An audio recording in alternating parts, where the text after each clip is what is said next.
मैं मूर्ख की केतक बात है, कोट पराधी तरिया रे।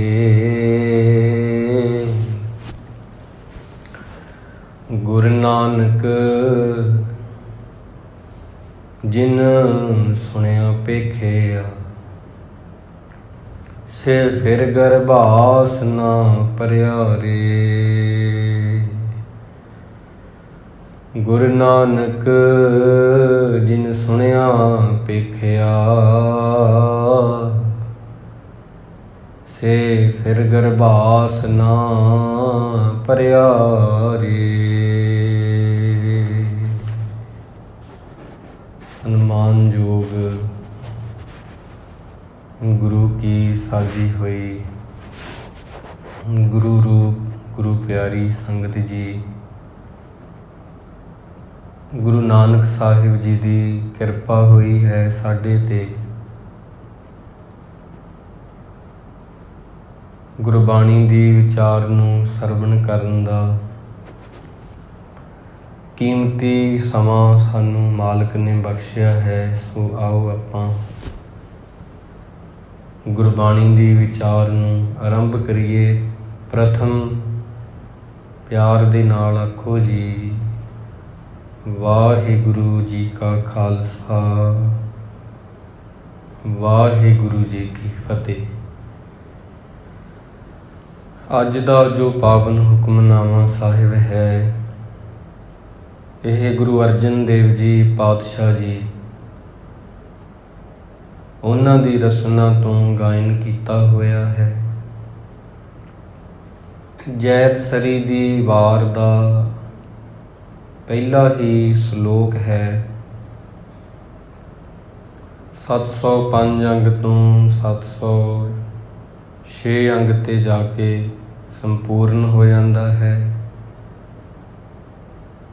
इसनूं जदों अखंड पाठ साहिब प्रकाश हुंदा तां मध्य भाग दा हुक्मनामा भी कहा जाता।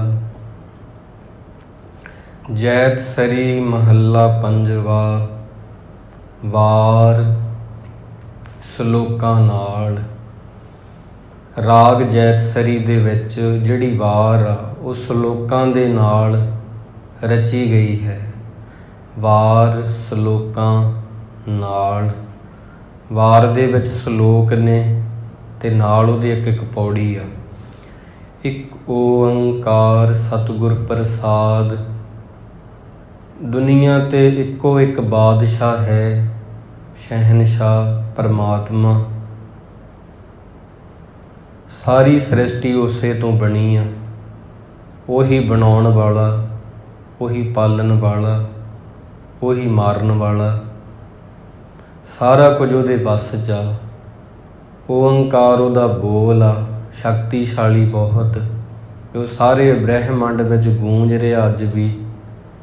ते सच्चे गुरु दे प्रसाद द्वारा, किरपा द्वारा ऐसे रब दे नाल मिलाप हुंदा जां उहदे स्वरूप की प्राप्ति हुंदी आ, उहदे जैसा सुभाव बनदा कि गुरु किरपा करे। श्लोक आद पूरन मद पूरन अंत पूरन परमेश्वर है।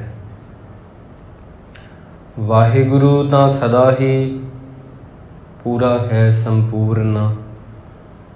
आद तो जदों तो धरती भी नहीं सी बनी, धरती तो पहलां भी वाहिगुरु सी, तां वो तां आद तो ही पूर्ण। बाकी सारियां चीज़ां दी उमर आ। जेती समगरी देखो रे नर, तेती ही छड्ड जानी।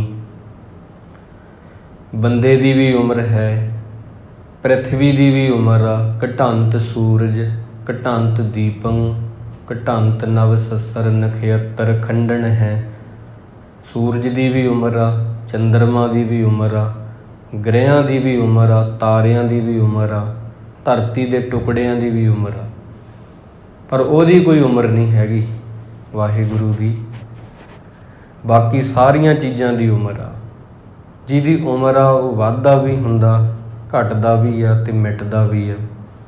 जिहदी कोई उम्र ही नहीं, जो अमर है ਕਾਲ ਤੋਂ ਪਰੇ ਆ, ਅਕਾਲ ਹੈ। ਉਹ ਪੂਰਨਾ ਆਦਿ ਤੋਂ, ਜਦੋਂ ਦੁਨੀਆ ਵੀ ਨਹੀਂ ਸੀ ਬਣੀ, ਤੇ ਦੁਨੀਆ ਕਦੋਂ ਬਣੀ, ਕਿਵੇਂ ਬਣੀ, ਇਹਦੇ ਬਾਰੇ ਵੀ ਪੂਰਨ ਰੂਪ 'ਚ ਨਹੀਂ ਪਤਾ। ਪਰ ਉਹ ਉਦੋਂ ਵੀ ਪਹਿਲਾਂ ਬਹੁਤ ਪੁਰਾਣਾ, ਹੱਕਾ ਕਬੀਰ ਕਰੀਮ ਤੂੰ ਬੇਐਬ ਪਰਵਦਗਾਰ। ਕਬੀਰ ਸਾਹਿਬ ਜੀ ਰੱਬ ਨੂੰ ਕਹਿੰਦੇ ਤੂੰ ਬਹੁਤ ਪੁਰਾਣਾ ਹੈ। ਪੁਰਾਣਾ ਤੋਂ ਭਾਵੇਂ ਕਿ ਤੂੰ ਬਹੁਤ ਬਜ਼ੁਰਗ ਆ, ਵੀ ਤੂੰ ਉਦੋਂ ਦਾ ਜਦੋਂ ਧਰਤੀ ਵੀ ਨਹੀਂ ਸੀ ਬਣੀ, ਤਾਂ ਬਹੁਤ ਜ਼ਿਆਦਾ ਤੇਰਾ ਇਸ ਤਰ੍ਹਾਂ ਪ੍ਰਤਾਪ ਹੈ। ਤੂੰ ਆਦਿ ਤੋਂ ਹੀ ਪੂਰਨ ਆ, ਮੱਧ ਪੂਰਨ। ਹੁਣ ਚੱਲ ਰਿਹਾ ਸਮਾਂ ਜਿਹੜਾ ਹੈ, ਇਹਦੇ ਵਿੱਚ ਵੀ ਤੂੰ ਪੂਰਨ ਆ। ਇਹ ਨਹੀਂ ਕਿ ਤੂੰ ਪਹਿਲਾਂ ਪੂਰਨ ਸੀ ਹੁਣ ਅਧੂਰਾ ਹੋ ਗਿਆ, ਹੁਣ ਵੀ ਅੱਜ ਵੀ ਪੂਰਨ ਆ। ਤੇ ਅੰਤ ਪੂਰਨ ਪਰਮੇਸ਼ਰ ਹੈ। ਜੇ ਧਰਤੀ ਦਾ ਵੀ ਅੰਤ ਹੋ ਜਾਏ, ਸੂਰਜ ਵੀ ਖਤਮ ਹੋ ਜਾਏ, ਠੰਡਾ ਪੈ ਜਾਏ, ਚੰਨ ਤਾਰੇ ਵੀ ਖਤਮ ਹੋ ਜਾਣ, ਪਰ ਤੂੰ ਫਿਰ ਵੀ ਪੂਰਨ ਆ। ਇਹ ਚੀਜ਼ਾਂ ਲੱਖਾਂ ਵਾਰ ਬਣ ਕੇ ਢਹਿ ਜਾਣ, ਫਿਰ ਬਣ ਜਾਣ, ਫਿਰ ਢਹਿ ਜਾਣ, ਫਿਰ ਬਣ ਜਾਣ, ਫਿਰ ਢਹਿ ਜਾਣ, ਪਰ ਤੂੰ ਨਹੀਂ ਢਵੇਂਗਾ। ਅੰਤ ਪੂਰਨ ਪਰਮੇਸ਼ਰ ਹੈ। ਕੀਤਾ ਵਸਾਓ ਏਕੋ ਕਵਾਓ, ਤੈਸਤੇ ਹੋਏ ਲੱਖ ਦਰਿਆਓ। ਤੇਰੇ ਇੱਕ ਬੋਲ ਤੋਂ ਲੱਖਾਂ ਜ਼ਿੰਦਗੀਆਂ ਦੇ ਦਰਿਆ ਚੱਲਦੇ ਆ, ਪਰ ਤੈਨੂੰ ਇਹ ਚੀਜ਼ਾਂ ਛੋਹ ਨਹੀਂ ਸਕਦੀਆਂ ਜਿਹਨੂੰ ਮੌਤ ਕਹਿੰਦੇ ਆ। ਤੂੰ ਸਦਾ ਹੀ ਪੂਰਨ ਤੇ ਸੱਚ ਹੈ। ਸਿਮਰੰਤ ਸੰਤ ਸਰਬੱਤਰ ਰਮਣ। ਤਾਂ ਹੀ ਜਿਹੜੇ ਸੰਤ ਆ, ਸਿਮਰੰਤ ਸੰਤ, ਉਹਨੂੰ ਯਾਦ ਕਰਦੇ ਆ। ਕਿਹਨੂੰ? ਜਿਹੜਾ ਸਰਬੱਤਰ ਰਮਣਨ, ਜਿਹੜਾ ਸਾਰਿਆਂ ਵਿੱਚ ਵੱਸਦਾ। ਸੰਤ ਉਹਨੂੰ ਯਾਦ ਕਰਦੇ ਆ। ਨਾਨਕ ਅਗਨਾਸਨ ਜਗਦੀਸ਼ਰ ਹੈ।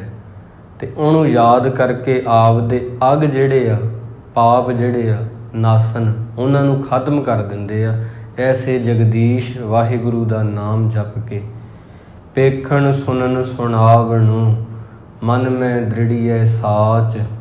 ਨਾਮ ਨੂੰ ਜਪ ਕੇ ਮਨ ਦੇ ਅੰਦਰ ਸੱਚ ਪੱਕਾ ਹੁੰਦਾ।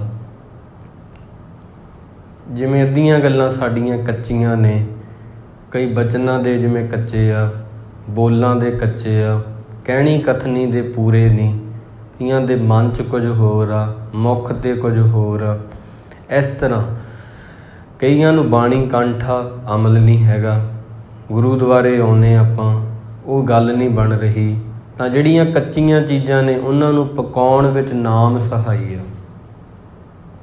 ਕਿਸੇ ਕਰਮ 'ਤੇ ਇੰਪਲੀਮੈਂਟ ਕਰਨ ਲਈ ਨਾਮ ਸਹਾਈ ਆ। ਮੈਂ ਕਿਤਾਬ ਕੋਈ ਪੜ੍ਹ ਲਈ, ਤੁਸੀਂ ਪੜ੍ਹ ਲਈ, ਸੰਤਾਂ ਦੇ ਬਚਨ ਸੁਣ ਲਏ, ਇੰਨੇ ਨਾਲ ਗੱਲ ਨਹੀਂ ਬਣਦੀ। ਉਹਦੇ 'ਤੇ ਅਮਲ ਕਮਾਉਣ ਲਈ ਨਾਮ ਬੰਦਗੀ ਆ। ਇੱਕ ਗਾਥਾ ਸੁਣੋ, ਬਹੁਤ ਸੋਹਣੀ ਆ। ਕੋਈ ਸ਼ਿਕਾਰੀ ਸੀ ਨਾ, ਤੇ ਉਹਨੇ ਕੀ ਕੀਤਾ ਕਿ ਤੋਤਿਆਂ ਨੂੰ ਫੜਨ ਲਈ ਜਾਲ ਵਿਛਾਉਣੇ, ਤੇ ਤੋਤਿਆਂ ਦੀ ਗਿਣਤੀ ਘਟਣ ਲੱਗ ਗਈ। ਤੋਤਿਆਂ ਨੇ ਸਭਾ ਸਜਾਈ। ਬਜ਼ੁਰਗ ਤੋਤੇ ਕੋਲ ਗਏ, ਜਿਹੜਾ ਸਿਆਣਾ ਸੀ, ਲੱਗਾ ਵੀ ਇਹ ਤੋਂ ਸਲਾਹ ਲਈਏ। ਉਹ ਕਹਿਣ ਲੱਗਾ ਬਚ ਤਾਂ ਜਾਓਗੇ, ਪਰ ਉਹਦੇ ਲਈ ਇੱਕ ਨਾ ਬਾਕ, ਜਿਵੇਂ ਪਹਾੜਾ ਪਕਾਉਂਦੇ ਆ, ਪਕਾਉਣਾ ਪਊਗਾ। ਗੱਲ ਚੇਤੇ ਰੱਖਣੀ ਪਊ ਇੱਕ ਗੱਲ, ਬਚ ਜਾਓਗੇ। ਉਹ ਕਹਿੰਦੇ ਦੱਸੋ। ਅਸੀਂ, ਸਾਡੀ ਨਸਲ ਖਤਮ ਹੋ ਜੂ ਐਵੇਂ ਤਾਂ। ਕਿ ਉਹ ਫੜਦਾ ਰਿਹਾ, ਫਿਕਰ ਪੈ ਗਿਆ ਆਪਦੀ ਨਸਲ ਨੂੰ ਬਚਾਉਣ ਲਈ। ਕਹਿਣ ਲੱਗੇ ਤੁਸੀਂ ਸਾਰਿਆਂ ਨੇ ਇਹ ਕਹਿਣਾ, ਸ਼ਿਕਾਰੀ ਆਵੇਗਾ, ਜਾਲ ਵਿਛਾਵੇਗਾ, ਫੜ ਕੇ ਲੈ ਜਾਵੇਗਾ, ਪਰ ਆਪਾਂ ਜਿਹੜਾ ਹੈ ਜਾਲ ਵਿੱਚ ਪੈਣਾ ਨਹੀਂ ਤੇ ਚੋਗਾ ਚੁਗਣਾ ਨਹੀਂ ਹੈਗਾ। ਚੋਗਾ ਚੁਗਾਂਗੇ ਤੇ ਉੱਥੇ ਜਾਲ ਥੱਲੇ ਉਹ ਇਕੱਠਾ ਕਰਕੇ ਫਿਰ ਸਾਨੂੰ ਬੰਨ੍ਹ ਕੇ ਲੈ ਜਾਊ। ਸਾਰਿਆਂ ਨੂੰ ਉਹ ਬਜ਼ੁਰਗ ਤੋਤੇ ਨੇ ਯਾਦ ਕਰਾਤੀ, ਗੱਲ ਪੱਕੀ ਕਰਵਾਤੀ। ਇਹ ਮੰਤਰ ਜਿਹੜਾ ਸੀ ਪੜ੍ਹਾਤਾ। ਕਹਿੰਦੇ ਹੁਣ ਨਹੀਂ ਤੁਸੀਂ, ਹੁਣ ਨਹੀਂ ਤੁਹਾਨੂੰ ਫੜ ਸਕਦਾ। ਉਹ ਕਹਿੰਦੇ ਠੀਕ ਆ। ਸ਼ਿਕਾਰੀ ਆਇਆ, ਉਹਨੇ ਜਾਲ ਵਿਛਾਇਆ, ਦਾਣਾ ਪਾਇਆ।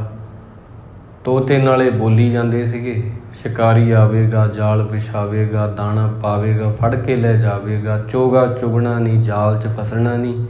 ਨਾਲੇ ਬੋਲੀ ਜਾਣ ਤੇ ਨਾਲੇ ਚੋਗਾ ਚੁਗਣ ਲੱਗ ਗਏ ਉੱਥੇ ਜਾਲ 'ਤੇ ਜਾ ਕੇ। ਉਹਨੇ ਫੜ ਲਏ ਸਾਰੇ। ਤੇ ਉਹ ਮੋਢਿਆਂ ਤੇ ਟੰਗੀ ਲਈ ਜਾਵੇ ਇਹਨਾਂ ਨੂੰ।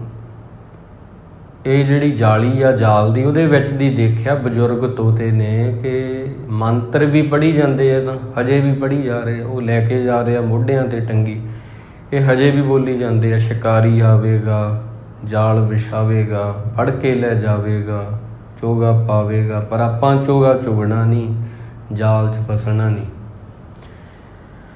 ਉਹ ਬਜ਼ੁਰਗ ਹੈਰਾਨ ਹੋ ਗਿਆ, ਉਹਨਾਂ ਦੀ ਸਭਾ ਵਿੱਚ ਸੀ। ਕਹਿੰਦਾ ਇਹ ਕੀ ਆ, ਤੁਹਾਨੂੰ ਸਿਖਾਇਆ ਕੀ ਸੀ, ਸਿਖਾਇਆ ਕੀ ਸੀ ਤੁਹਾਨੂੰ, ਤੇ ਫਸ ਗਏ ਤੁਸੀਂ ਤਾਂ ਜਾਲ 'ਚ। ਉਹ ਕਹਿਣ ਲੱਗੇ ਸਿਖਾਇਆ ਸੀ, ਅਮਲ ਨਹੀਂ ਕੀਤਾ ਗਿਆ। ਇਹਨੂੰ ਕਿਹਾ ਜਾਂਦਾ ਤੋਤਾ ਰਟਨ।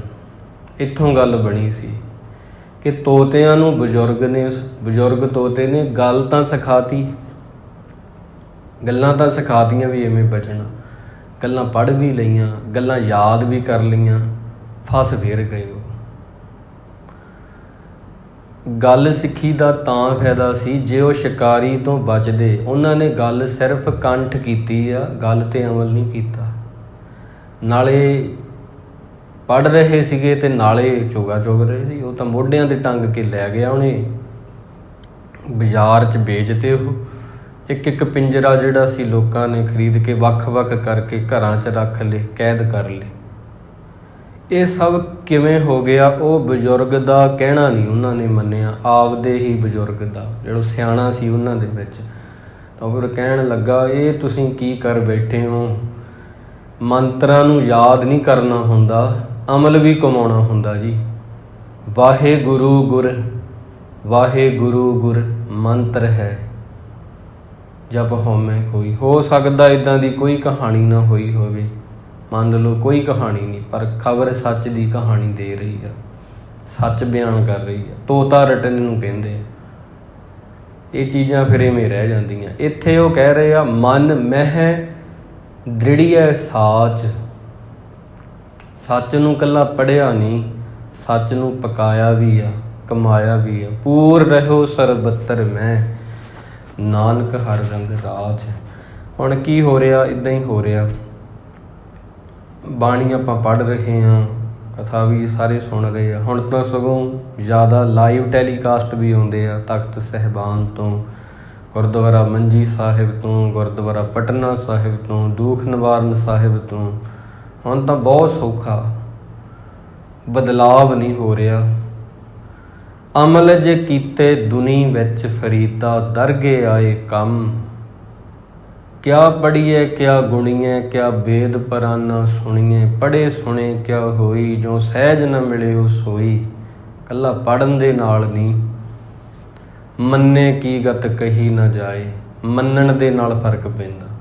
ਬਾਣੀ ਨੂੰ ਬਾਣੀ ਕਰਕੇ ਮੰਨਣ ਨਾਲ, ਅਮਲ ਕਮਾਉਣ ਨਾਲ ਫਰਕ ਪੈਂਦਾ। ਉਹ ਤੋਤੇ ਕਦੇ ਨਾ ਜਾਲ 'ਚ ਫਸਦੇ ਜੇਕਰ ਉਹਨਾਂ ਨੇ ਅਮਲ ਕੀਤਾ ਹੁੰਦਾ, ਸਿਰਫ ਉਹਨਾਂ ਮੰਤਰ ਨੂੰ ਪੜ੍ਹਿਆ ਸੀ। ਇੱਥੇ ਉਹ ਜਾਲ ਕੀ ਆ? ਵਿਕਾਰ।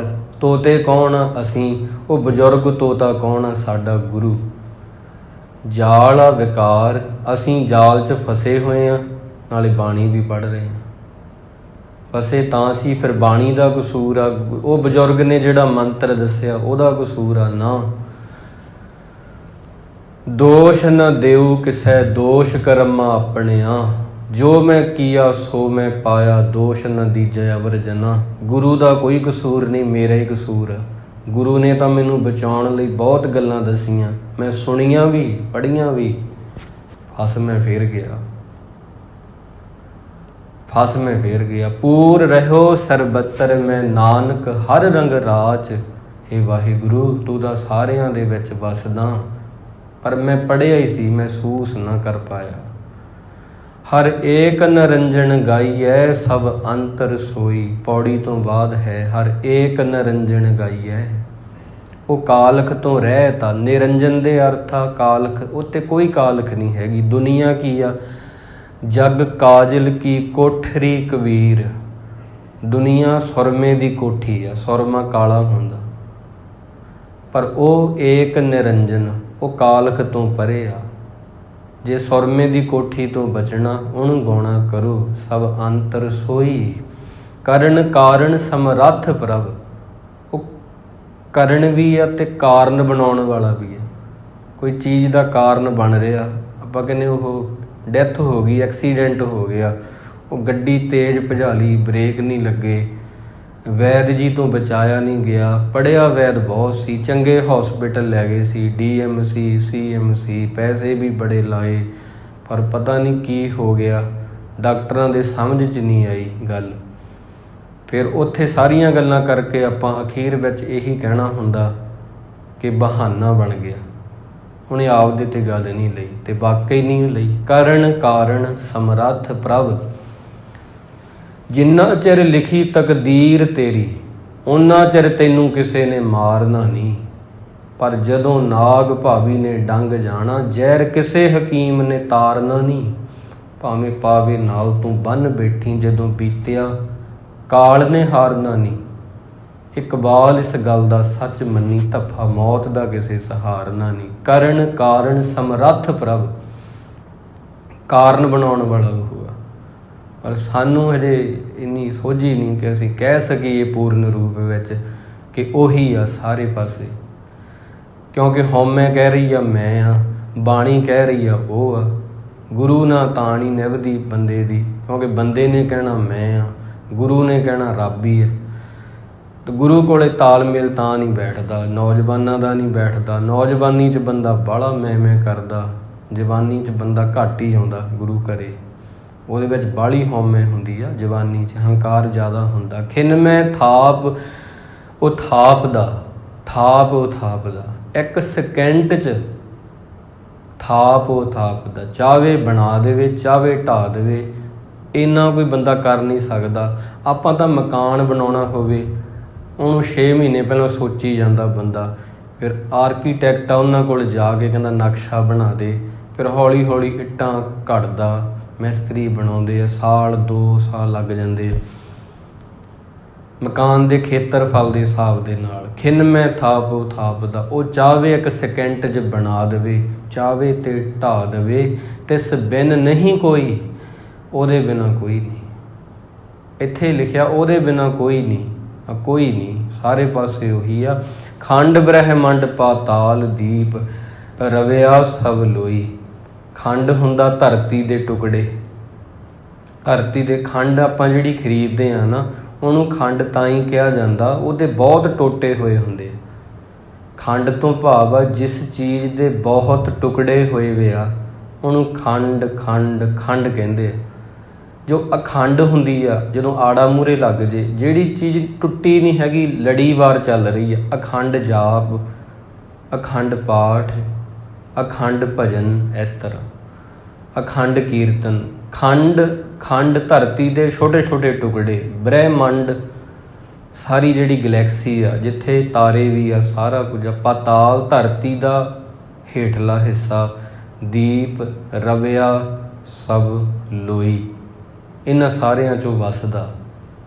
ਜਿਸ ਆਪ ਬੁਝਾਏ ਸੋ ਬੁਝ ਸੀ, ਅਖੀਰਲੀ ਪੰਕਤੀ, ਨਿਰਮਲ ਜਨ ਸੋਈ। ਹੁਣ ਜਿਹਨੂੰ ਤੂੰ ਵਾਹਿਗੁਰੂ ਜਣਾਵੇਂਗਾ, ਉਹੀ ਇਹ ਚੀਜ਼ ਜਾਣ ਪਾਊਗਾ ਕਿ ਤੂੰ ਹਰ ਜਗ੍ਹਾ ਹੀ ਆ। ਤੂੰ ਹਰ ਜਗ੍ਹਾ, ਜਿਵੇਂ ਅਸਮਾਨ, ਆਪਾਂ ਇੱਥੇ ਬੈਠੇ ਹਾਂ, ਅਸਮਾਨ ਹੈ ਸਾਡੇ ਉੱਪਰ ਆ। ਘਰੇ ਗਏ, ਘਰੇ ਅਸਮਾਨ ਆ। ਆਪਾਂ ਸ਼ਹਿਰ ਚਲੇ ਗਏ, ਜਗਰਾਓਂ ਚਲੇ ਗਏ, ਰਾਏਕੋਟ ਚਲੇ ਗਏ, ਅਸਮਾਨ ਉੱਪਰ ਦੇਖੋ, ਅਸਮਾਨ ਉੱਪਰ ਆ। ਅਸਮਾਨ ਸਾਡੇ ਤੋਂ ਵੱਖ ਨਹੀਂ ਹੋਇਆ। ਘਰ ਵਿੱਚ ਕਮਰੇ ਵਿੱਚ ਚਲੇ ਗਏ, ਆਕਾਸ਼ ਉੱਪਰ ਆ। ਰੱਬ ਇਦੋਂ ਵੀ ਨੇੜੇ ਦੀ ਚੀਜ਼ ਆ। ਭਗਤਾਂ ਨੇ ਆਖਿਆ ਹੱਥਾਂ ਤੋਂ ਵੀ ਨੇੜੇ ਆ। ਉਹ ਹਰ ਜਗ੍ਹਾ, ਜਿੱਥੇ ਹੋਂ ਜਾਈ ਤੂੰ ਸਭਣੀ ਥਾਈ, ਤੂੰ ਸਾਚਾ ਸਿਰਜਣਹਾਰ ਜੀਓ, ਤੂੰ ਵਾਕਈ ਸੱਚਾ। ਤੇ ਜਦੋਂ ਆਪਾਂ ਨੂੰ ਪਤਾ ਲੱਗਦਾ ਦੁਨੀਆ ਕੱਜਲ ਦੀ ਕੋਠੀ ਆ, ਕਬੀਰ ਜਗ ਕਾਜਲ ਕੀ ਕੋਠਰੀ, ਅੰਧ ਪਰੇ ਤਿਸ ਮਾਹੇ, ਅੰਨੇ ਬੰਦੇ ਉਹਦੇ ਵਿੱਚ ਜਾ ਕੇ ਡਿੱਗਦੇ ਆ। ਹਉ ਬਲਹਾਰੀ ਤੈਨ ਕੋ ਪੈਸ ਜੋ ਨੀਕ ਸਜਾਹੇ, ਧੰਨ ਆ ਉਹ ਪੁਰਖ ਜਿਨ੍ਹਾਂ ਨੇ ਕਾਜਲ ਦੀ ਕੋਠੀ, ਸੁਰਮੇ ਦੀ ਕੋਠੀ 'ਚੋਂ ਆਪਦੇ ਆਪ ਨੂੰ ਬਚਾ ਲਿਆ। ਸੁਰਮੇ ਦੀ ਕੋਠੀ ਆ ਦੁਨੀਆ, ਲੋਕ ਉਹਦੇ ਵਿੱਚ ਜਾ ਕੇ ਕਾਲੇ ਹੋ ਰਹੇ ਆ। ਕਬੀਰ ਸਾਹਿਬ ਜੀ ਕਹਿੰਦੇ ਧੰਨ ਆ ਉਹ ਜਿਨ੍ਹਾਂ ਨੇ ਨਾਮ ਜਪ ਕੇ ਕਾਲਖ ਲੱਗਣ ਤੋਂ ਆਪਣੇ ਆਪ ਨੂੰ ਬਚਾ ਲਿਆ। ਸੇਈ ਸੁੰਦਰ ਸੋਹਣੇ ਉਹੀ ਸੋਹਣੇ ਆ। ਸਾਧ ਸੰਗ ਜਿਨ ਬਹਿਣੇ, ਜਿਹੜੇ ਸਾਧ ਸੰਗ ਵਿੱਚ ਆ ਕੇ ਬਹਿੰਦੇ ਆ। ਛੋਟੀ ਜੀ ਕਹਾਣੀ, ਇੱਕ ਗਾਥਾ ਬੜੀ ਪਿਆਰੀ ਹੈ। ਇੱਕ ਰਾਜਾ ਸੀ ਕੋਈ। ਰਾਜੇ ਨੇ ਕੀ ਕੀਤਾ, ਉਹਦੇ ਦੇਸ਼ ਦੇ ਵਿੱਚ ਚੀਨ ਦੀ ਘਟਨਾ, ਬਹੁਤ ਸਿਆਣਾ ਪੁਰਸ਼ ਸੀ ਕੋਈ, ਉਹਨੂੰ ਕੋਲ ਬੁਲਾਇਆ। ਦਾਰਸ਼ਨਿਕ ਸੀ, ਵਿਦਵਾਨ ਸੀ। ਕਹਿਣ ਲੱਗਾ, ਜੀ ਦੱਸੋ, ਸੱਚ ਸੱਚ ਦੱਸੋ, ਸਭ ਤੋਂ ਭਲਾ ਬੰਦਾ ਕੌਣ ਆ? ਸਾਡੇ ਇੱਥੇ ਚੀਨ ਦੇ ਵਿੱਚ ਭਲਾ ਬੰਦਾ ਕੌਣ ਆ? ਉਹ ਕਹਿਣ ਲੱਗਾ, ਰਾਜਨ ਤੁਸੀਂ ਹੀ ਹੋ ਭਲੇ, ਤਾਂ ਚੰਗੇ ਬੰਦੇ ਤਾਂ ਤੁਸੀਂ ਹੋ, ਰਾਜ ਭਾਗ ਤੁਹਾਡੇ ਕੋਲ ਆ, ਤੁਸੀਂ ਸਿਆਣੇ ਹੋ ਤਾਂ ਹੀ ਰਾਜ ਤੁਹਾਡੇ ਕੋਲ ਆ ਗਿਆ, ਪਰਜਾ ਦੀ ਸੰਭਾਲ ਦੀ ਜ਼ਿੰਮੇਵਾਰੀ ਤੁਹਾਡੀ ਆ। ਉਹ ਰਾਜਾ ਕਹਿੰਦਾ, ਨਹੀਂ, ਮੇਰੇ ਬਾਰੇ ਨਾ ਕਹਿ, ਮੈਨੂੰ ਛੱਡ ਕੇ ਦੱਸ ਕੌਣ ਸਿਆਣਾ। ਫਿਰ ਉਹ ਕਹਿਣ ਲੱਗੇ, ਅਸਲ ਦੇ ਵਿੱਚ ਮੈਨੂੰ ਲੱਗਦਾ ਕਿ ਮੈਂ ਸੱਚ ਨੂੰ ਪਿਆਰ ਕਰਦਾ, ਪਰਮਾਤਮਾ ਨੂੰ ਪਿਆਰ ਕਰਦਾ, ਕਿ ਮੈਂ ਵੀ ਭਲਾ ਬੰਦਾ, ਮੈਨੂੰ ਲੱਗਦਾ ਤੁਹਾਡੇ ਤੋਂ ਬਾਅਦ ਦੂਜਾ ਨੰਬਰ ਮੇਰਾ ਬਣਦਾ। ਇਸ ਤਰ੍ਹਾਂ ਉਹਨੇ ਆਖ ਦਿੱਤਾ। ਉਹ ਕਹਿੰਦਾ, ਨਹੀਂ, ਆਪਣੇ ਤੋਂ ਬਿਨਾਂ ਦੱਸ, ਆਪਣੇ ਰਾਜ ਦੇ ਵਿੱਚ ਹੋਰ ਕੌਣ ਭਲਾ ਬੰਦਾ, ਚੰਗਾ ਬੰਦਾ ਕੌਣ ਆ? ਉਹ ਕਹਿੰਦੇ, ਫਿਰ ਤਾਂ ਆਪਾਂ ਲੱਭਣ ਚੱਲੀਏ, ਫਿਰ ਪਤਾ ਲੱਗੂ ਨਾ ਕੌਣ ਭਲਾ। ਘਰੇ ਬੈਠਿਆਂ ਨੂੰ ਨਹੀਂ ਪਤਾ ਲੱਗਣਾ, ਚਲੋ ਚੱਲੀਏ। ਜਦੋਂ ਬਾਹਰ ਆਉਂਦੇ ਆ ਤੇ ਜਗ੍ਹਾ ਜਗ੍ਹਾ 'ਤੇ ਜਾਂਦੇ ਆ ਤੇ ਇੱਕ ਜਗ੍ਹਾ ਵੇਖਦੇ ਆ, ਇੱਕ ਕੋਈ ਬਜ਼ੁਰਗ ਆ, ਉਹ ਖੂਹ ਪੁੱਟ ਰਿਹਾ ਇਕੱਲਾ ਹੀ, ਕੋਈ ਉਹਦੇ ਨਾਲ ਨਹੀਂ ਲੱਗਾ। ਖੂਹ ਪੁੱਟਣਾ ਕੋਈ ਇਕੱਲੇ ਬੰਦੇ ਦੇ ਵੱਸ ਦੀ ਗੱਲ ਨਹੀਂ ਹੁੰਦੀ, ਪਰ ਉਹ ਫਿਰ ਵੀ ਪੁੱਟ ਰਿਹਾ। ਖੂਹ ਪੁੱਟ ਰਿਹਾ ਲੋਕਾਂ ਵਾਸਤੇ, ਕਿ ਲੋਕ ਇਹਦੇ ਵਿੱਚੋਂ ਪਾਣੀ ਪੀਆ ਕਰਨਗੇ, ਗਰਮੀ 'ਚ ਤੇਹ ਬੁਝਾਉਣਗੇ, ਜਾਂ ਹੋਰ ਕੰਮਾਂ ਲਈ ਪਾਣੀ ਵਰਤਿਆ ਜਾਂਦਾ, ਜਿੰਨੇ ਵੀ ਕੰਮ। ਉਹ ਵਿਦਵਾਨ ਨੇ ਆਖਿਆ, ਰਾਜਨ, ਨਾ ਤੁਸੀਂ ਸਿਆਣੇ ਹੋ ਨਾ ਮੈਂ ਸਿਆਣਾ, ਹੁਣ ਮੈਂ ਕਬੂਲ ਕਰਦਾ, ਨਾ ਤੁਸੀਂ ਭਲੇ ਹੋ ਨਾ ਮੈਂ ਭਲਾ ਬੰਦਾ, ਇਹ ਭਲਾ ਬੰਦਾ। ਉਹ ਕਹਿੰਦੇ, ਉਹ ਕਿਵੇਂ? ਕਹਿੰਦੇ, ਇਸ ਨੂੰ ਭੋਰਾ ਵੀ ਸਵਾਰਥ ਨਹੀਂ ਹੈਗਾ ਜਿਹੜਾ ਇਹ ਖੂਹ ਪੁੱਟ ਰਿਹਾ। ਪਹਿਲੀ ਤਾਂ ਗੱਲ, ਇਕੱਲਾ ਬੰਦਾ ਖੂਹ ਪੁੱਟਣ ਲੱਗੇ ਤੇ ਸਮਾਂ ਬਹੁਤ ਲੱਗੂ। ਦੇਖੋ ਇਹਦੇ ਵਿੱਚ ਜਜ਼ਬਾ ਕਿੰਨਾ, ਉਮਰ ਇਹਦੀ ਕਿੰਨੀ ਹੋ ਚੁੱਕੀ ਹੈ, ਖੂਹ ਪੁੱਟ ਰਿਹਾ, ਇਕੱਲਾ ਹੀ ਲੱਗਾ ਪਿਆ। ਜਜ਼ਬਾ ਕਿੰਨਾ ਇਹਦੇ ਅੰਦਰ ਕਿ ਮੈਂ ਖੂਹ ਪੁੱਟ ਦੂੰਗਾ। ਪਹਿਲੀ ਗੱਲ ਇਹ ਹੋ ਗਈ। ਦੂਜੀ ਗੱਲ, ਖੂਹ ਪੁੱਟੂ ਤੇ ਪਾਣੀ ਨਿਕਲੂ, ਇਕੱਲੇ ਨੂੰ ਨਹੀਂ ਨਾ ਪੀਣ ਨੂੰ ਮਿਲੂ, ਸਾਰੇ ਆਪਾਂ ਪੀਵਾਂਗੇ, ਸਾਰੇ ਛਕਾਂਗੇ, ਵੰਡ ਕੇ ਛਕੂਗਾ। ਇਹ ਇਹਦਾ ਮਨੋਰਥ ਆ, ਇਹ ਇਹਦੇ ਦਿਲ ਦੀ ਭਾਵਨਾ। ਮੈਨੂੰ ਲੱਗਦਾ ਕਿ ਜਿਹੜਾ ਸਰਬੱਤ ਦਾ ਭਲਾ ਮੰਗਦਾ ਰਾਜਨ, ਉਹ ਭਲਾ ਬੰਦਾ ਹੁੰਦਾ। ਜਿਹੜਾ ਸਰਬੱਤ ਦੇ ਭਲੇ ਲਈ ਕਾਰਜ ਕਰਦਾ, ਕੋਈ ਵੀ ਸੇਵਾ ਕਰਦਾ ਦੂਜਿਆਂ ਦੀ। ਆਪਦੀ ਸੇਵਾ ਤਾਂ ਹਰ ਕੋਈ ਕਰੀ ਜਾਂਦਾ, ਆਪਦੇ ਘਰੇ ਤਾਂ ਟਿਊਬਵੈੱਲ ਹਰ ਕੋਈ ਲਵਾ ਲੈਂਦਾ, ਆਪਦੇ ਘਰੇ ਤਾਂ ਬੋਰ ਹਰ ਕੋਈ ਕਰੀ ਜਾਂਦਾ, ਆਪਦੇ ਘਰੇ ਸੌਣ ਲਈ ਬੈੱਡ ਤਾਂ ਆਪਾਂ ਸਾਰੇ ਰਾਜਨ ਲੈ ਕੇ ਆਉਂਦੇ ਹਾਂ, ਸਭ ਕੁਝ ਹੁੰਦਾ।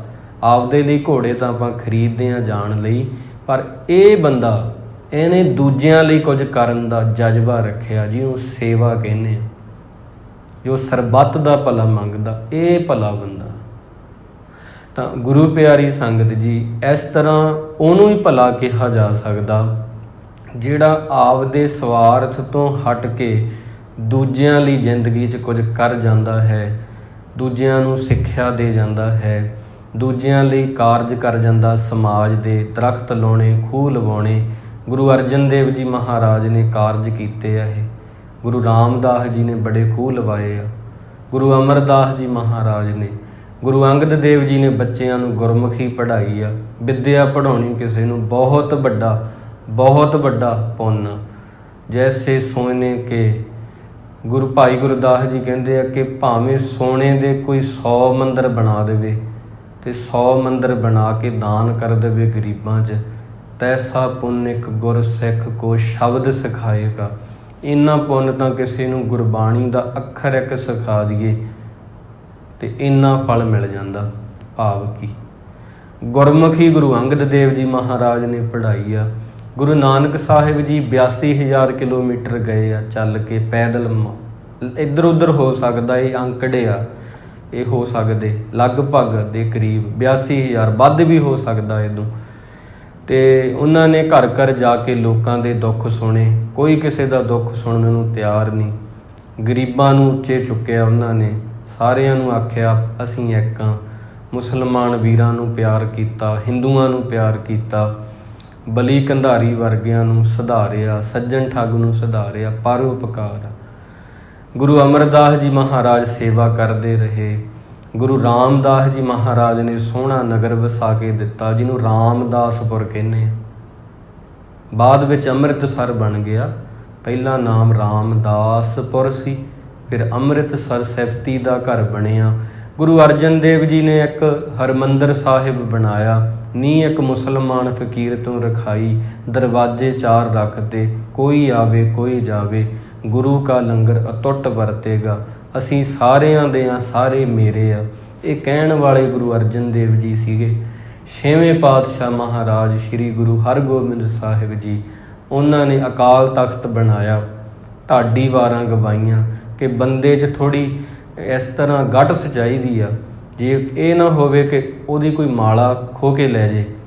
ਵੀਰ ਰਸ ਵੀ ਬੰਦੇ 'ਚ ਚਾਹੀਦਾ, ਨਿਮਰਤਾ ਵੀ ਚਾਹੀਦੀ ਆ, ਪਰ ਨਿਮਰਤਾ ਨੂੰ ਜਦੋਂ ਕੋਈ ਦਬਾਉਣ ਲੱਗੇ ਫਿਰ ਸ਼ਾਂਤੀ ਨਾਲ ਕ੍ਰਾਂਤੀ ਜ਼ਰੂਰੀ ਆ। ਨੱਥਾ ਤੇ ਅਬਦੁੱਲਾ ਜੀ ਭਾਈ ਸਾਹਿਬ ਸਨ, 2 ਢਾਡੀ ਉਹਨਾਂ ਨੇ ਉੱਥੇ ਢਾਡੀ ਵਾਰਾਂ ਗਾਉਣ ਲਈ ਰੱਖੇ, ਜੋ ਵਾਰਾਂ ਸੁਣਾਉਂਦੇ ਸੀ, ਕਵਿਤਾਵਾਂ ਸੁਣਾਉਂਦੇ ਸੀ। ਸੋਹਣਾ ਉਹਨਾਂ ਨੇ ਅਕਾਲ ਤਖਤ ਬਣਾਇਆ। ਮੀਰੀ ਪੀਰੀ ਦੀਆਂ ਤਲਵਾਰਾਂ ਧਾਰਨ ਕੀਤੀਆਂ, ਸੰਗਤਾਂ ਨੂੰ ਸ਼ਸਤਰ ਵਿੱਦਿਆ ਵੱਲ ਜੋੜਿਆ। ਇਹ ਉਹਨਾਂ ਦਾ ਪਰਉਪਕਾਰ ਸੀ ਕਿ ਕੋਈ ਸਾਡੇ ਤੋਂ ਸਾਡੇ ਗ੍ਰੰਥ ਜਾਂ ਮਾਲਾ ਹੀ ਖੋਹ ਕੇ ਨਾ ਲੈ ਜੇ। ਇੰਨੇ ਵੀ ਅਸੀਂ ਇਹੋ ਜਿਹੇ ਨਾ ਬਣ ਜਾਈਏ, ਇਹੋ ਜਿਹੇ ਕਿ ਸਾਡੇ ਤੋਂ ਸਾਰੀਆਂ ਚੀਜ਼ਾਂ ਕੋਈ ਖੋਹ ਕੇ ਭੱਜ ਜੇ ਤੇ ਅਸੀਂ ਬੈਠੇ ਦੇਖੀ ਚੱਲੀਏ। ਬ੍ਰਾਹਮਣਾਂ ਵਾਂਗ ਜਿਹੜੇ ਕਹਿੰਦੇ ਸੀ ਮੰਤਰ ਪੜ੍ਹਾਂਗੇ, ਬਾਬਰ ਨਹੀਂ ਕੁਝ ਕਰ ਪਾਊਗਾ, ਪਰ ਬਾਬਰ ਤਾਂ ਲੁੱਟ ਕੇ ਲੈ ਗਿਆ, ਉਹ ਮੰਤਰ ਪੜ੍ਹਦੇ ਰਹਿ ਗਏ। ਇਸ ਤਰ੍ਹਾਂ ਦੇ ਨਹੀਂ ਬਣਾਇਆ।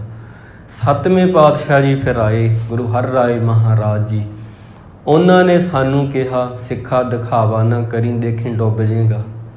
ਜੋ ਤੂੰ ਹੈਗਾ ਆਪਦੇ ਆਪ ਨੂੰ ਪੇਸ਼ ਕਰ, ਜੋ ਨਹੀਂ ਹੈਗਾ ਉਹ ਨਾ ਕਰ। ਜੋ ਹੈਗਾ ਤੂੰ ਉਹੀ ਦਿਖਾ ਆਪਦੇ ਆਪ ਨੂੰ। ਇਹ ਤੂੰ ਨਹੀਂ ਹੈਗਾ ਤਾਂ ਲੁਕੋ ਫਿਰ। ਪਰ ਲੋਕ ਕੀ ਕਰ ਰਹੇ ਆ? ਜੋ ਨਹੀਂ ਹੈਗੇ ਉਹ ਦਿਖਾ ਰਹੇ ਆ, ਜੋ ਹੈਗੇ ਆ ਲੁਕੋ ਰਹੇ ਆ। ਲੋਕਾਂ ਦੀ ਸ਼ਕਤੀ ਇੱਥੇ ਲੱਗ ਰਹੀ ਆ। ਵਿਖਾਵਾ ਕਹਿੰਦੇ ਇਹਨੂੰ, ਪਖੰਡ। ਡੁੱਬ ਜਾਓਗੇ ਆਖਿਆ ਸੀ, ਸੱਚੀ ਲੋਕ ਡੁੱਬ ਗਏ। ਗੁਰੂ ਹਰਕ੍ਰਿਸ਼ਨ ਜੀ ਨੇ ਦੱਸਿਆ, ਕਹਿੰਦੇ ਉਮਰ ਦੇ ਨਾਲ ਕੋਈ ਮਤਲਬ ਨਹੀਂ ਹੁੰਦਾ ਬੰਦਗੀ ਦਾ ਪਿਆਰੇ। ਗੁਰਸਿੱਖ ਛੋਟੀ ਉਮਰ 'ਚ ਬੰਦਗੀ ਹੋ ਸਕਦੀ ਆ। ਅਸੀਂ ਤੁਹਾਨੂੰ 8ਵੇਂ ਜਾਮੇ 'ਚ ਸੇਵਾ ਕਰਕੇ ਦਿਖਾਈ। ਚੇਚਕ ਦੇ ਜਿਹੜੇ ਰੋਗੀ ਸੀ ਦਿੱਲੀ ਵਿੱਚ, ਉਹਨਾਂ ਦੀ ਸੇਵਾ 8 ਸਾਲ ਦੀ ਉਮਰ ਵਿੱਚ ਗੁਰੂ ਹਰਕ੍ਰਿਸ਼ਨ ਸਾਹਿਬ ਜੀ ਨੇ ਕੀਤੀ ਆ। ਅਤੇ ਇਹ ਵੀ ਦੱਸਿਆ ਕਿ ਬੰਦਗੀ ਨਾਲ ਉਮਰ ਦਾ ਕੋਈ ਤਾਲੁਕਾਤ ਨਹੀਂ। ਸਿੱਖੀ ਵਿੱਚ ਕੋਈ ਵੀ ਉਮਰ ਹੋਵੇ ਬੰਦਗੀ ਹੋ ਸਕਦੀ ਆ। 9ਵੇਂ ਪਾਤਸ਼ਾਹ ਜੀ ਫਿਰ ਆਏ। ਉਹ ਕਹਿਣ ਲੱਗੇ ਅਸੀਂ ਇਕੱਲੇ ਸਿੱਖਾਂ ਨੂੰ ਪਿਆਰ ਨਹੀਂ ਕਰਦੇ, ਅਸੀਂ ਇਹ ਇਕੱਲਾ ਕਿਹਾ ਹੀ ਨਹੀਂ ਕਿ ਅਸੀਂ ਹਿੰਦੂਆਂ ਨੂੰ ਪਿਆਰ ਕਰਦੇ ਹਾਂ। ਜੇ ਹਿੰਦੂਆਂ ਨੂੰ ਲੋੜ ਪਵੇ, ਬਾਂਹ ਜਿਨ੍ਹਾਂ ਦੀ ਪਕੜੀ ਹੈ, ਗੁਰੂ ਤੇਗ ਬਹਾਦਰ ਬੋਲਿਆ ਤਰਪਈਏ ਬਾਂਹ ਨਾ ਛੋੜੀਏ। ਮੈਂ ਜਿਨ੍ਹਾਂ ਦੀ ਕੇਰਾਂ ਬਾਂਹ ਫੜ ਲਈ, ਭਾਵੇਂ ਹਿੰਦੂ ਆ ਚਾਹੇ ਮੁਸਲਮਾਨ ਆ, ਸਿਰ ਤਾਂ ਮੈਂ ਦੇ ਦੂੰ ਪਰ ਮੈਂ ਬਾਂਹ ਨਹੀਂ ਛੱਡਦਾ। ਇਹ ਕਹਿਣ ਵਾਲੇ ਗੁਰੂ ਤੇਗ ਬਹਾਦਰ ਜੀ ਸੀ। ਗੁਰੂ ਗੋਬਿੰਦ ਸਿੰਘ ਜੀ ਮਹਾਰਾਜ ਬਾਰੇ ਕੀ ਕਹੀਏ, ਸੋਚ ਤੋਂ ਪਰੇ ਆ, ਲਫ਼ਜ਼ ਮੁੱਕ ਜਾਂਦੇ ਆ। ਕਰਤਾਰ ਕੀ ਸੌਗੰਧ ਹੈ, ਨਾਨਕ ਕੀ ਕਸਮ ਹੈ, ਜਿਤਨੀ ਵੀ ਹੋ ਗੋविंद की तारीफ वो कम है। हर चंद मेरे हाथ में पुरजोर कलम है, सतगुरु के लिखूं बसब कहाँ ताबे रकम है। डरे होए लोकां नूं सोहना जिहा ਪਹਿਰਾਵਾ ਦਿੱਤਾ, ਬਹੁਤ ਸੋਹਣਾ। 5 ਕੱਕੇ ਦਿੱਤੇ। ਜਿਹੜੇ ਲੋਕਾਂ ਦੇ ਕਰਦ ਵੱਜਣੀ ਤੇ ਕਹਿਣਾ ਹਾਏ ਖਤਮ ਹੋ ਗਈ ਦੁਨੀਆ, ਬੇਹੋਸ਼ ਹੋ ਜਾਂਦੇ ਸੀ। ਬਹੁਤ ਛੋਟਾ ਜਿਹਾ ਦਿਲ ਸੀ। ਉਹਨਾਂ ਨੂੰ ਸ਼ੇਰ ਜਿੱਡਾ ਦਿਲ ਦੇਣ ਵਾਲੇ ਗੁਰੂ ਗੋਬਿੰਦ ਸਿੰਘ ਜੀ ਮਹਾਰਾਜ ਆ। ਵੱਖਰੀ ਪਛਾਣ ਬਣਾਉਣ ਵਾਲੇ ਗੁਰੂ ਗੋਬਿੰਦ ਸਿੰਘ ਜੀ ਮਹਾਰਾਜ ਆ। ਇਹ ਸਾਰੀਆਂ ਆਜ਼ਾਦੀਆਂ, ਸਾਰੀ ਖੁੱਲ੍ਹ ਦਿਲੀ ਉਹਨਾਂ ਕਰਕੇ ਆ। ਤਾਂ ਇਹ ਸਾਰਾ ਕੁਝ ਉਹਨਾਂ ਨੇ ਕੀਤਾ। ਕਹਿਣ ਦਾ ਭਾਵ ਹੁਣ ਜੇ ਇਕੱਲੇ ਇਕੱਲੇ ਗੁਰੂ ਬਾਰੇ ਆਪਾਂ ਬੋਲਣਾ ਹੋਵੇ ਤਾਂ ਸਾਰੀ ਜ਼ਿੰਦਗੀ ਲੰਘ ਜੂ। ਉਮਰਾਂ ਲੰਘ ਗਈਆਂ ਕਥਾਵਾਚਕਾਂ ਦੀਆਂ। ਅੱਜ ਵੀ ਗੁਰੂ ਦੀ ਗੱਲ ਮੁੱਕੀ ਨਹੀਂ, ਨਾ ਮੁੱਕਣੀ ਆ। ਕਥਾਵਾਚਕਾਂ ਦਾ ਅੰਤ ਹੋ ਰਿਹਾ, ਹੋ ਜਾਂਦਾ। ਗੁਰੂ ਦੀ ਕਥਾ ਕਦੇ ਨਹੀਂ ਮੁੱਕਦੀ, ਪਰ ਸਮਝਣ ਦੀ ਲੋੜ ਆ। ਆਪਦੇ ਗੁਰੂ ਨਾਲ ਪਿਆਰ ਕਰੋ ਸੰਗਤ ਜੀ। ਕੁਝ ਨਹੀਂ, ਇੱਥੇ 4 ਦਿਨਾਂ ਦੀ ਜ਼ਿੰਦਗੀ ਆ। ਫਨਾ ਹੋ ਜਾਵਾਂਗੇ, ਖਤਮ ਹੋ ਜਾਵਾਂਗੇ ਇੱਕ ਦਿਨ। ਖੁਰਨਾ ਹੈਗਾ, ਮੰਨਦੇ ਹਾਂ, ਖੁਰਾਂਗੇ। ਆਪਦੇ ਗੁਰੂ ਨੂੰ ਪਿਆਰ ਕਰਕੇ ਖੁਰਾਂਗੇ ਜੇ ਖੁਰਨਾ ਹੀ ਆ। ਜੇ ਜਾਣਾ ਇਸ ਦੁਨੀਆ ਤੋਂ, ਆਪਦੇ ਗੁਰੂ ਨਾਲ ਪਿਆਰ ਕਰਕੇ ਜਾਓ। ਸੱਚੀ ਤੁਸੀਂ ਕਬੂਲ ਹੋਵੋਗੇ, ਇੱਥੇ ਵੀ ਅੱਗੇ ਵੀ। ਅੱਜ ਦੇ ਦੀਵਾਨ 'ਚ ਇਤਨਾ ਹੀ ਹੈ। ਭੁੱਲ ਚੁੱਕ ਦੀ ਖਿਮਾ ਜੀ। ਵਾਹਿਗੁਰੂ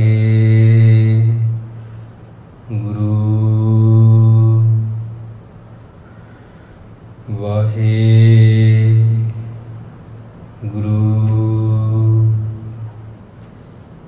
ਵਾਹਿਗੁਰੂ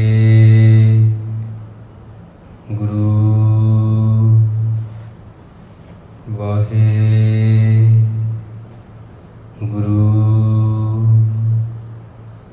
ਵਾਹਿਗੁਰੂ